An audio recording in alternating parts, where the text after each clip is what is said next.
Qərar 11 metrlik cərmə zərbəsi. Yaxınlaşır Eminin zərbəsi. Gol! Cəfər Quliyev. Elvin ötürmə, qapı önünə, başla zərbə. Gol, gol, gol, gol. Rəhim Sadıqov, o da fərqləndi. Bun gəldiyi mövqedə deyildi, həmlə davam eləyir. Başla zərbə və gol!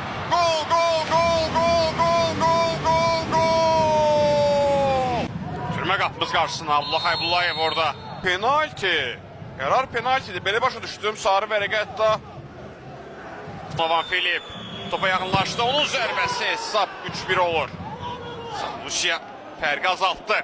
Sağına soluna baxır. Hüseynin ötürmə. Tural Bayramova. Tural Bayramov. Turalın zərbəsi.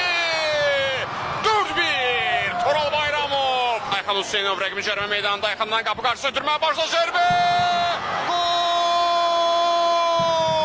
5-1. 5 oldu. 5. Üsal İskəndərli yeni ötürmə.